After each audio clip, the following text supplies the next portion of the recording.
Hi beautiful people, welcome back to my YouTube channel. This is me guys Sani and you are watching Sun Non-Stop। तो guys बस एक नई video के साथ आज की जो हमारी वीडियो है top 10 richest beggar in the world. ठीक है, लाइक करना है, सब्सक्राइब करना है, दोस्तों के साथ इस वीडियो को शेयर करना है। और एक चीज मैं आप लोगों को बताना ये चाह रही थी कि हम लोगों ने देखा top 10 richest city, top 10 richest people in the world, और अभी लेकर आ चुकी हूँ टॉप 10 बैगर्स, रिचेस्ट बैगर। ठीक है, और वो क्या है, उनका ताल्लुक जो है वो इंडिया से है। इंडिया के अंदर भाई उनके जो बैगर्स हैं वो भी बड़े अमीर है। खैर देखते हैं किस नौयत के वो अमीर है, क्या उनका बिजनेस है, क्या सारी चीजें हैं। तो आप लोगों ने सबसे पहले घबराना नहीं और वीडियो को जो है वो स्किप भी नहीं करना आप लोगों ने। ठीक है, और वीडियो को जो है वो आराम से देखेगा और बाकी की बातें साथ साथ वीडियो के लास्ट में करेंगे। तो let's jump into the video guys. लोगों ने समझा भिखारी, निकला करोड़पति।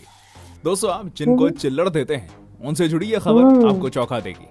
देश के लगभग हर चौराहे और रोड पर आपको भीख मांगते कई भिखारी नजर आते हैं। पाकिस्तान में तो बहुत है, जिन्हें आप शायद रहम करके कुछ रुपए दान में दे देते हैं। लेकिन जरा सोचिए कि आप जिस भिखारी को सिक्कों की भीख देते हैं वो एक करोड़पति हो, तो आपके तो होश ही उड़ जाएंगे ना। आज हम आपको जिन भिखारियों के बारे में बताने जा रहे हैं वो दरअसल भारत के सबसे अमीर भिखारियों में शामिल है, और शायद ही उनके बारे में आपको कुछ पता हो। ये भिखारी सुविधा संपन्न है, उनके बच्चे बड़े बड़े कॉन्वेंट स्कूलों में पढ़ते हैं, उनके पास अपना खुद का बड़ा बिजनेस भी है, दुकानें हैं और करोड़ों का बैंक बैलेंस है। इसके बावजूद भी भीख मांगना इनका पेशा है। तो चलिए जानते हैं भारत के 10 करोड़पति भिखारियों के बारे में। नंबर 10, बुर्जू चंद्र आजाद। दोस्तों, बॉलीवुड की जानी मानी नगरी मुंबई से ताल्लुक रखने वाले बुर्जू चंद्र आजाद भारत के सबसे अमीर भिखारियों में से एक हैं।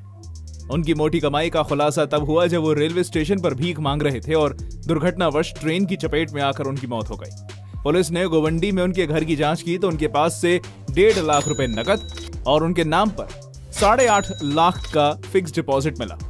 2019 में एक ट्रेन दुर्घटना में अपनी जान गंवाने के बाद मुंबई पुलिस ने उनकी सारी प्रॉपर्टी की खोज की थी। नंबर 9, लक्ष्मी दास। क्रेडिट कार्ड रखती हैं ये सबसे बुजुर्ग भिखारी। लक्ष्मी दास को सबसे बुजुर्ग भिखारी माना जाता है। लक्ष्मी ने साल 1964 से कोलकाता में महज 16 साल की उम्र से काफी एक्सपीरियंस है यार, 16 साल से मांग रही है। 50 साल से भी ज्यादा के करियर में जितना हो सके बचत की और बैंक में खाता खोलकर ढेर सारी सेविंग बचत ही करती, कपड़े भी पहने आधे पहने। को पोलियो है और इन्होंने भीख मांग मांग कर मोटा बैंक बैलेंस बना लिया है। अभी हाल ही में उनके बैंक का क्रेडिट कार्ड मिला है ना कमाल। उनकी कुल संपत्ति 1 करोड़ रुपए है। दास की आंखों में पोलियो की कमी थी। कई लोगों को उन पर दया आ गई और उन्होंने सहानुभूति दिखाने के लिए दान करना शुरू कर दिया। उनकी मासिक आय 35,000 रुपए से भी अधिक है। नंबर 8, रामबाई। खम्बम की रामबाई ने आज तक नहीं बताई अपनी संपत्ति। खम्बम की रामबाई को हर कोई जानता है, ये खम्बम में बहुत लोकप्रिय है। हालांकि इन्होंने अपनी संपत्ति का खुलासा तो नहीं किया है, पर जिस दिन इनकी संपत्ति की पोटरी का खुलासा होगा आपके जरूर होश उड़ जाएंगे। नंबर 7, हाजी। परिवार मना करता है फिर भी हाजी भीख ही मांगते हैं। दोस्तों, हाजी मुंबई से हैं। इनकी रोजाना की आमदनी 2000 रुपए है। त्योहारों के समय इनकी आमदनी बढ़ जाती है। इनके पास खुद का घर है और साथ में ही लगभग 15 लाख तक के प्लॉट भी हैं। इसके अलावा हाजी का खुद का जरी का कारखाना है जहां 15 लोग काम करते हैं। अपने परिवार के समझाने के बाद भी ये भीख मांगना नहीं छोड़ते। हाजी कहते हैं कि एक ठीक ठाक आमदनी शुरू होने पर वो अकेले रहने लगेंगे। नंबर 6, संभाजी काले। रोज कमाते हैं 1500 रुपए। संभाजी काले भिखारी मुंबई के स्लम क्षेत्र विरार से आते हैं। संभाजी काले रोज भीख मांगकर 1500 रुपए कमा लेते हैं। इसके अलावा इनके पास खुद के 2 घर और सोलापुर में एक फ्लैट भी है। और तो और इन्होंने बैंकों में भी निवेश कर रखा है। नंबर 5, सराविता देवी। विदेश यात्रा कर चुकी हैं भिखारी। इनसे मिलिए, यह भारत की सबसे प्रसिद्ध महिला भिखारी सारवितिया देवी। ये एक बूढ़ी महिला है जो पटना के नजदीकी इलाके से आती हैं और पटना जंक्शन पर भीख मांगती हैं और सालाना 36,000 रुपए LIC प्रीमियम का भुगतान करती हैं। भीख से हुई आमदनी से ही अपनी बेटी की शादी कर चुकी हैं और इनके पास भी खुद का घर है। दिलचस्प बात तो यह है कि ये 7 तीर्थ स्थानों पर घूम चुकी हैं, साथ ही विदेश यात्रा भी कर चुकी हैं। वो एक लॉन्ग टर्म सोच वाली महिला है और उन्होंने जीवन बीमा योजना में 36,000 का निवेश किया है ताकि जब वो भीख नहीं मांग पाएंगी तो उन्हें किसी पर निर्भर ना रहना पड़े। औसतन सरवतिया हर महीने 50,000 रुपए कमाती है। नंबर 4, कृष्ण कुमार गीते।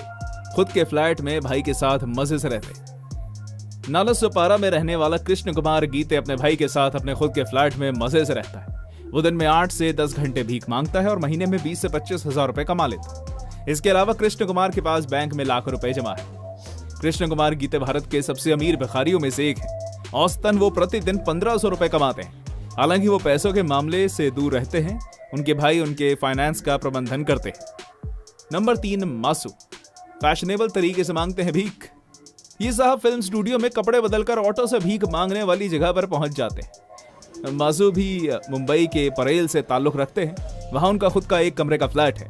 साथ ही 30 लाख रुपए की अन्य संपत्ति के साथ लगभग 50 लाख तक की संपत्ति है। परिवार वालों के समझाने के बाद भी अपने फैशनेबल तरीके से भीख मांगना नहीं छोड़ते। मासू कथित तौर पर शाम करीब 8 बजे भीख मांगना शुरू कर देते हैं। वो ज्यादातर टेलीविजन और फिल्मी सितारों द्वारा जाने वाले हाई एंड रेस्टोरेंट्स के बाहर भीख मांगता है। कहा जाता है कि वो हर दिन औसतन 1000 से 1500 रुपए के बीच कमाता है। अंधेरी वेस्ट के अंबोली में अपने एक BHK फ्लैट के अलावा उनके बारे में कहा जाता है कि उनके पास अंधेरी ईस्ट में भी एक फ्लैट है। Number 2, Pappu Kumar. Bank balance 1 crore से भी ऊपर। ये जनाब है पप्पू कुमार, जो कि पटना से आते हैं। इनका बैंक बैलेंस 1 करोड़ से भी ऊपर है। फिर भी लोगों से ये कहकर भीख मांगते हैं कि कई दिनों से कुछ भी खाया पिया नहीं, कुछ खाने के लिए रुपए दे दो। अक्सर लोग इनकी हालत देखकर और तरस खाकर भीख दे देते हैं। पप्पू कुमार अपने लड़के को इंग्लिश मीडियम स्कूल से पढ़ा रहे हैं। है ना मजेदार पप्पू कुमार की कहानी। एक हादसे में पैर टूट जाने के बाद पप्पू ने पटना के रेलवे प्लेटफॉर्म पर गुजारा करने के लिए भीख मांगना शुरू कर दिया था।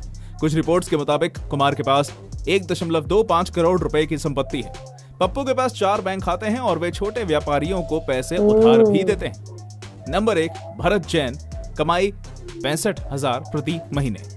दोस्तों, भना भन अंग्रेजी बोलने वाले 49 साल के भिखारी भरत जैन, ये जनाब रोजाना 8 से 10 घंटे मुंबई के परेल पर भीख मांगते हैं और महीने के करीब 75,000 रुपए कमा लेते हैं। है ना होश उड़ाने वाली बात। अभी तो और सुनिए, इनके पास खुद के 70 लाख के 2 फ्लैट भी हैं। भरत भांडुप इलाके में एक जूस की दुकान के मालिक भी हैं। इसी जगह पर इनकी एक और दुकान है। इन दोनों दुकानों से भरत को 10,000 रुपए महीने का किराया मिलता है। भरत के परिवार में उनके पिता और बीवी बच्चे हैं। भरत हिंदुस्तान के सबसे अमीर भिखारी हैं। फिर भी अगर ये परेल पर भीख मांगते दिख जाएं तो हैरान मत होइएगा। यहाँ तक हमारे साथ बने रहने के लिए धन्यवाद दोस्तों। ऐसी और वीडियोस ओके गाइस, बहुत अच्छी वीडियो थी, ठीक है। और एक यूनिक किस्म का ये टॉपिक है कि मतलब इंडिया के तो भिखारी भी यार इतने अमीर। और आपको पता है कल एक वीडियो बनाई थी जिसके अंदर वो बता रहे थे कि इंडिया के जो भिखारी है ना, उनके पास QR कोड्स मिले हैं, ठीक है। UPI के थ्रू उनको पेमेंट आप कर सकते हैं। और अब तो भीख भी वहां पे जो है वो ऑनलाइन ही जो है वो चल चुकी है कि मतलब काफी डिजिटल हो चुका है ना, टेक्नोलॉजी काफी अच्छे से वहां पे जो है वो काम कर रही है।